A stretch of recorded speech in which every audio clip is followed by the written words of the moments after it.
In a hyper-connected world, social platforms like Twitter, Facebook, Telegram and WhatsApp have revolutionised the way we communicate and how information is shared. If I see a piece of content that I have an emotional response to, it takes less than a second for me to share. Millions of texts, images and videos circulate every day on social media, making it hard to tell the difference between what is real and what is fake. Information warfare is a weapon, and a very dangerous weapon.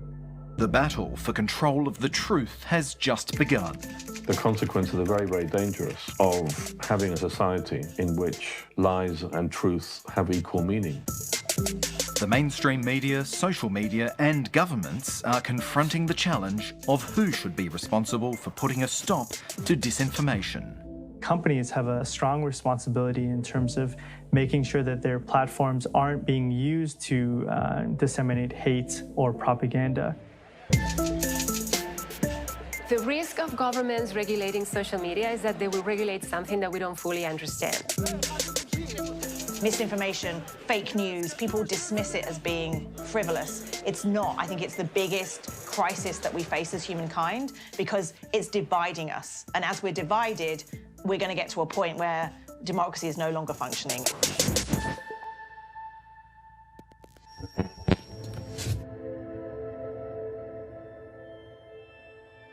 Barcelona is a big city of Europe.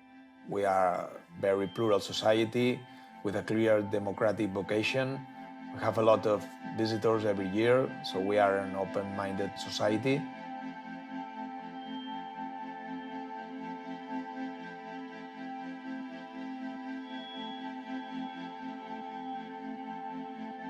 For the first time in many years, on October the 1st of 2017, the Catalan government asked the people to vote in a referendum just to decide if the citizens want to become independent from Spain or not. It was like yes or not.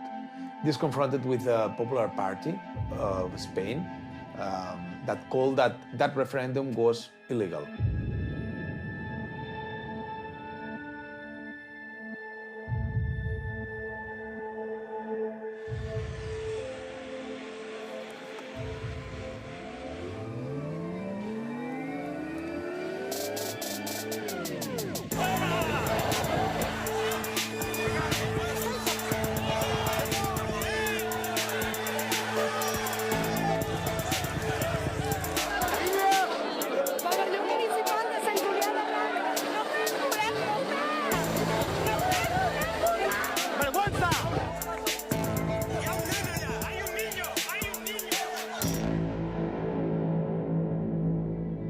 I was intrigued to see what was going to happen, but I did not expect that it would be a big international news event until suddenly, at some point that morning, someone sends me a message by WhatsApp and says, turn on the TV and you'll be amazed at what is happening in Catalonia.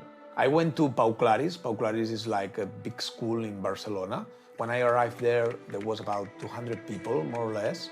Many of us did know each other, but we had organized through WhatsApp. And I remember that the people called, "We are people of peace, we are people of peace."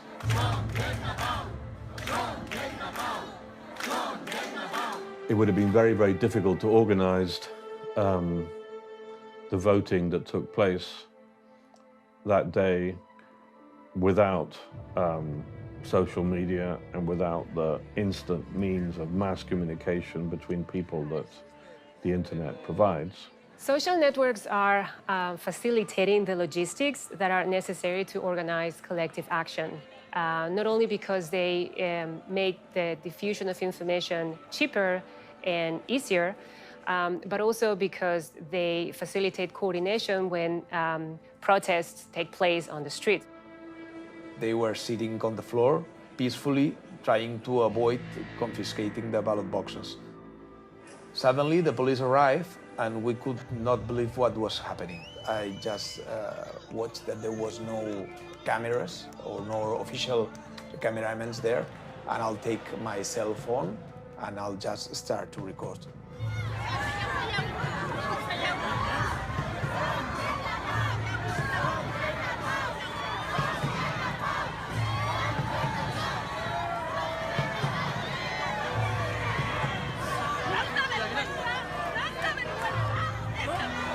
In countries where citizens lack fundamental democratic freedoms like Iran or China, social media play a fundamental role.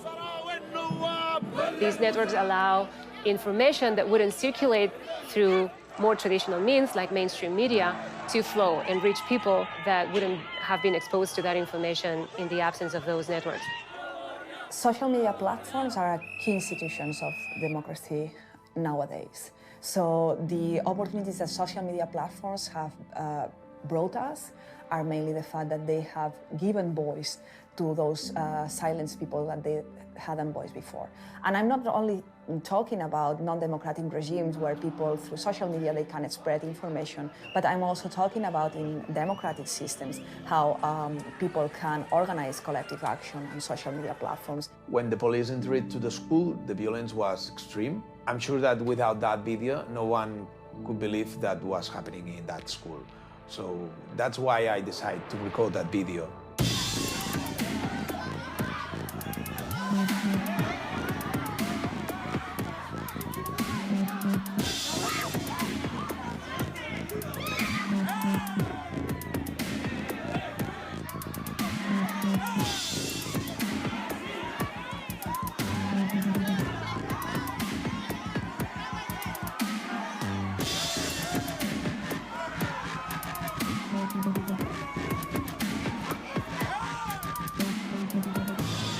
It's as if the Spanish government went into this day, or the government or the Spanish police, the civil guard, just unaware of the times in which we live.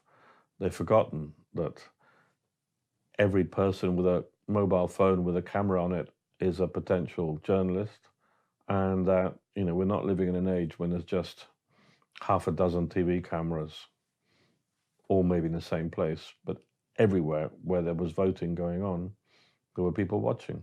After that, I went out of the school and I just decided to spread that video, and I just send it to all my contacts, like groups on WhatsApp, friends, all the people who were here in that school. And it was amazing because after about 10 minutes, that same video came back to me in about 6 different sources. So friends, family, and different people just give that video back to me. It was like, whoa, that's spreading really fast. Social networks were enabled citizens to communicate what was happening in real time, and half of the world, the whole world, was able to follow the events of October 1st in Catalonia almost as they were happening. And this was something that in Catalonia hadn't happened at this scale before. I shared the video on Twitter, and after 10 minutes, Julian Assange and WikiLeaks retweet that video. So it was amazing. It was about 40,000, 50,000, 60,000 retweets in about 1 hour or 2 hours. A Spanish government official has tweeted that police... In fact, those same days, different media, like Al Jazeera, BBC or CNN, used it to explain what was happening in Catalonia. 319宣布獨立，中央可以行使憲法。Hemos pasado mucho miedo.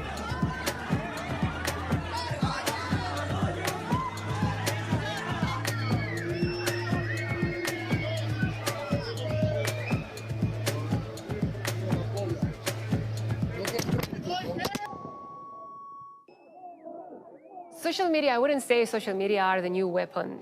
The weapon really is the message and the target for social change.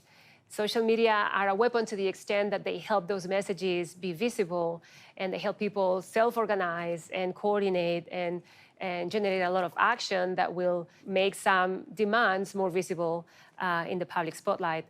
The Arab Spring was really one of the most prominent examples of social media amplifying a message that would otherwise have remained very local and constrained. And it facilitated the scaling up the protest on an international scale and triggering this phenomenon of contagion, even though, again, contagion here is just a metaphor, but it inspired other movements in other political contexts to arise, partly because these movements emulated the use of digital technologies to amplify a political message. On the one hand, the internet has been used to hold very powerful interests accountable, to rally citizens to the public square in order to demand their rights, to film and disseminate clear abuses of power by governments. And on the other hand, it's been used by more malevolent actors in order to subvert the democratic process by manipulating online discussions, by smearing journalists, silencing prominent opposition voices on social media. The visual content plays a crucial role in triggering this kind of chain reaction that we call contagion. It triggers a very visceral emotional response. Certain images, certain videos make it more likely that people will share news and information because their emotional response to that content is stronger. And there is a correlation between the emotional response to content and then your decision to participate in the chain reaction or join the campaign or simply to transmit that information.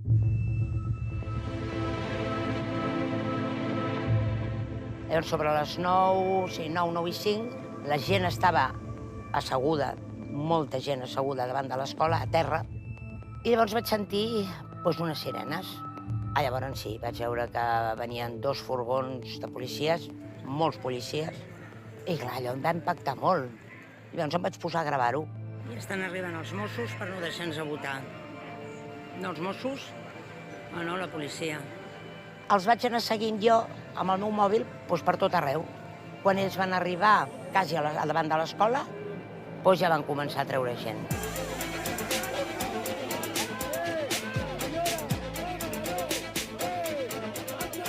I mentre estava gravant, de sobte em vaig trobar una senyora amb la cara plena de sang. La vaig estar gravant un moment, però vaig deixar de gravar per si la podia ajudar. Sí, ha subat una mica, ha subat. De fet, és una fotografia que ha sortit per tot arreu, a les xarxes socials. Vaig començar a veure que la fotografia de la senyora tenia impacte quan vaig llegir que deien que era una foto falsa.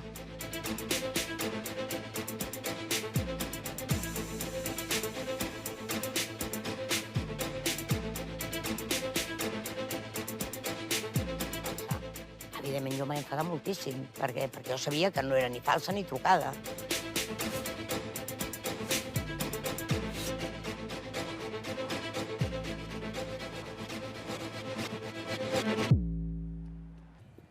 Social media platforms can be used to increase the antagonism in the public debate. Social media platforms can be used to spread disinformation, information that has the purpose to make harm, right? And social media platforms can also be used to highlight divisive issues in the public sphere. We basically have established 3 reasons for which disinformation is created. The first one is basically because there's bad people in the world that actually want to make disinformation to see how far they can get, how many people they can fool with such disinformation. The second one is for economic reasons. People that makes disinformation so that you get into their web pages and see their advertisement and they get money for that.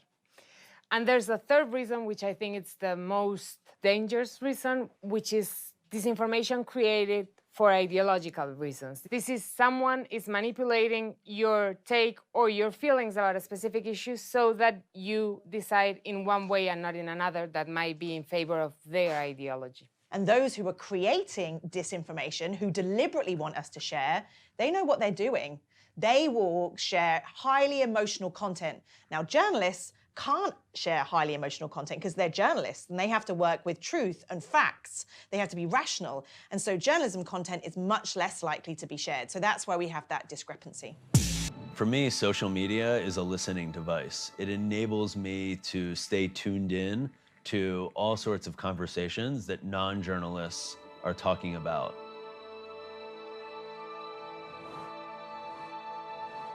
So social media is a listening tool to be in touch with what audiences are engaged on, what stories they care about, and it's a reporting tool in order to find sources and verify sources and communicate with sources. I would say that journalists have a big responsibility in helping to combat disinformation processes, information that has the purpose to do harm and it's false, right?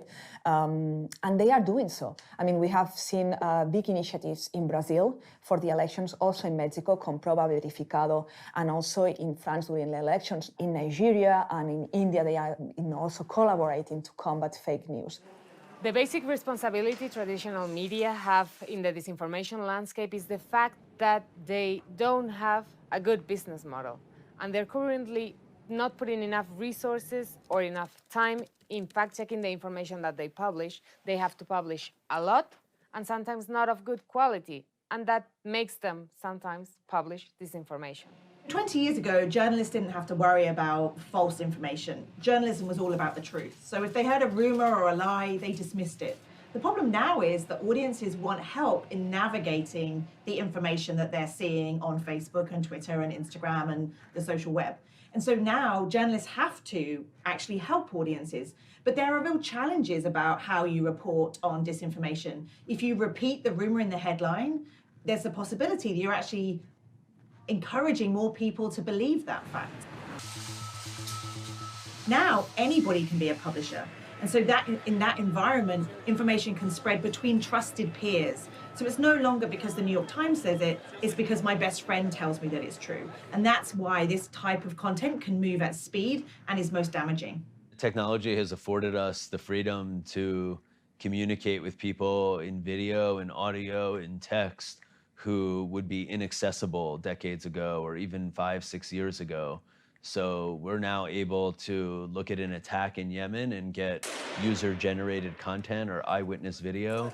And with a lot of technological listening tools, we can verify the geolocation of that video. We can even strip it down off the internet and figure out what kind of phone or camera was used to record it.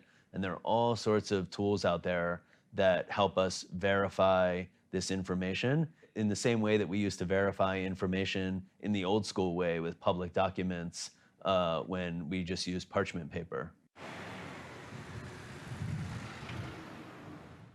I think we need professional journalists, possibly more urgently than ever before, to make some sense out of the babel of voices and the shrieking and shouting that we hear, and to try and distinguish what is true from what is false. The media is a huge megaphone. So in terms of educating audiences, there's real responsibility on journalists. But the other responsibility is there's no room for mistakes anymore. And when the mainstream media makes a mistake, it allows politicians to say, look, I told you, it's fake news.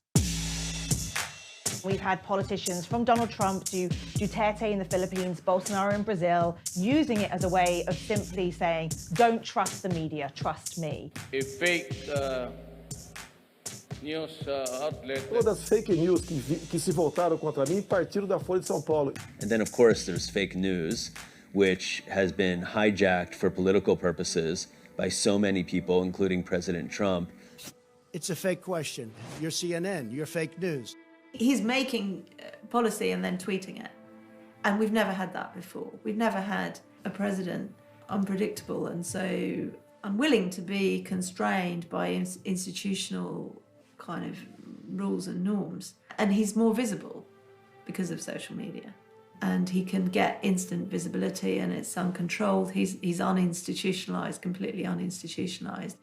And I agree that's a problem, but I don't think it's what he's saying to his 55 million followers. And it's the end date. Propaganda has always been a prominent tool for governments and other political actors to interfere with the political process. We've seen that the number of countries that display some type of disinformation and fake news and propaganda has only risen every year that we have covered this. So now we are at a situation where in 32 countries, these pro-government commentators are paid by the state in order to go online and manipulate conversations away from sensitive issues and towards the government's narrative around everything is going okay in the country, and making sure that people are not criticizing public officials online.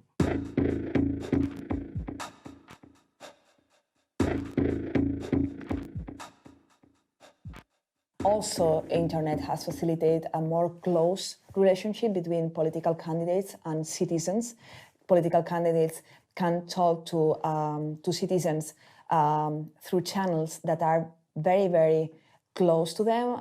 I'm talking here about messaging apps, how messaging apps, which enable a very intimate conversation between individuals, are used by political candidates, and how this can make citizens to receive that information with less critical barriers that they might have when they receive information watching television. Usually when we talk about disinformation, we refer to platforms such as Twitter or Facebook, but we need to take into account that the problem is much bigger. For example, there are some countries where consumption of news through WhatsApp is huge. We're talking about Spain, but also Brazil or Argentina or Nigeria or India. And in those places, WhatsApp and disinformation in WhatsApp is a huge problem we're not addressing yet.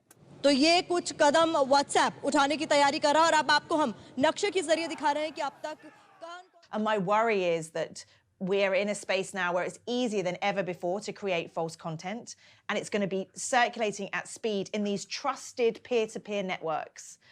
Friendship groups, family groups, co-worker groups. And in those spaces, people are much more trusting, and this information is flying through those networks. And I don't think we'll have a way to slow those rumors down. The thing about WhatsApp is that it's a private conversation. It's good that we cannot read what people are talking about in there, but it's also a threat, because if they don't have anyone telling them that what they're reading in WhatsApp that their cousin sent them isn't true, that can generate problems.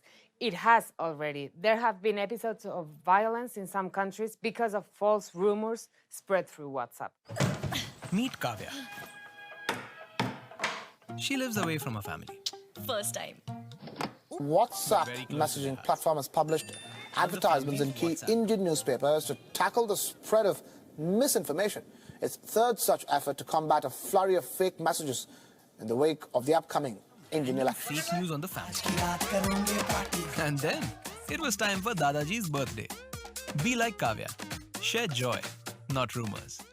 Social media is definitely widening divisions between people. It's contributing to this global dialogue of the deaf, the polarization that you see inside countries and between different countries. Because what social media does, it gives more weight and more value to the people who shout loudest and who utter the more extreme views. The most effective misinformation is that which divides. So there's a reason that populist candidates are emerging in places like Brazil and the US, and we're going to see other places around the world, because our countries are being divided. And so the role of mis and disinformation in dividing countries is what we need to take seriously. I think information warfare is a weapon, and a very dangerous weapon. We tend to think of weapons in the traditional sense of tanks and military. And when we get attacked digitally, we tend to either shrug our shoulders or have a sort of a naive reaction in thinking that this isn't a big deal. We should be teaching people, if you see something on social media and it makes you angry, then be more critical. So I think one of the most useful things people can think whenever they see a piece of content is, why is this being shared and who created it? When it comes to content sourced on the social web, the most important check is provenance. Who was the first person that created this piece of content? Because then you have some idea of motivation.